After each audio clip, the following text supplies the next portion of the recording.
So, mayong adlaw mga ka-wonder, hope you'll have a beautiful day. And today, we're going to learn another Hiligaynon idiomatic expressions to help you speak fluent in Hiligaynon language. Number 1, basa-basa sa putos sa ngibos. Meaning, you'll have to be updated with trend or news. Okay, so if you'll use it in a conversation, amo ni siyang example sini. Ano nga syuta man? Ay, tatala!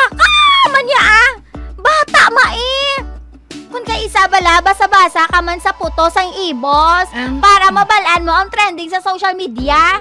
Number 2, tubluklawi. It's used to describe a person who like to butt in a conversation. Tubluklawi ang panawag sa tao nga matusmog o mahilig mag-interest sa hambalanay sang iban nga wala man siya labot kag wala man kahangop. Pero siya pa na ang daw gusto sundon kay daw siya gid ang maalam sa tanan. Example, daw tubluklawi ka blahali ka ni interest sa amon. Number 3, bisan ilabo sa bato. Used to make promise, or ilabo is like even you write it in stone, okay?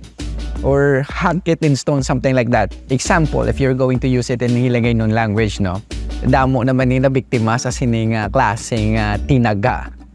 Ay, isa na example nga ilabo mo ga sa bato ga hindi daging kaya pagpabayaan, pero sang nagbusog ng bayi 9 months na wala nakita ang ilabo sa bato to, kundi nang labo lang siya sang iya nga batuta.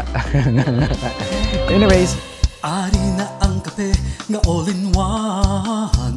Kape nga sugar-free, kag cholesterol-free. Kape nga acid-free.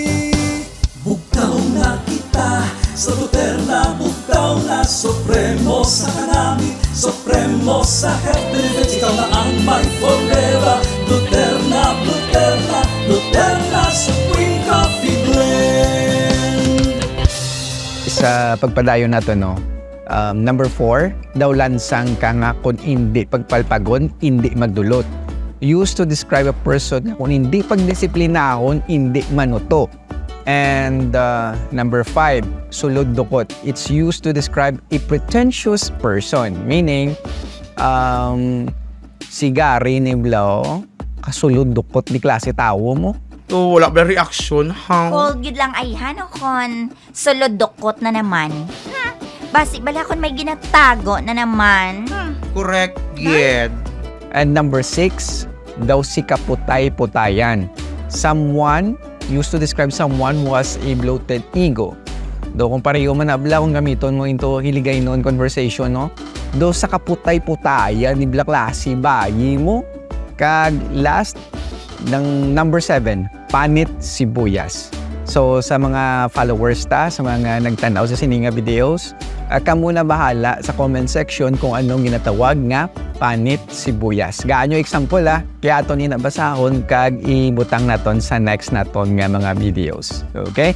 So madamag nga salamat mga ka-wonder, no. If you like this page, please follow me diri sa Facebook page, Patrick G. Bucabal, Wandering Negrense, and subscribe to my YouTube channel. I really want this community to grow. Kag at least para ma-share ko man bilang ako na hibalan or knowledge regarding about sa Hiligaynon language. Okay, so bye for now. And iniinyong alagad si Radyo Man Patrick Bucabal, your Wandering Negrense.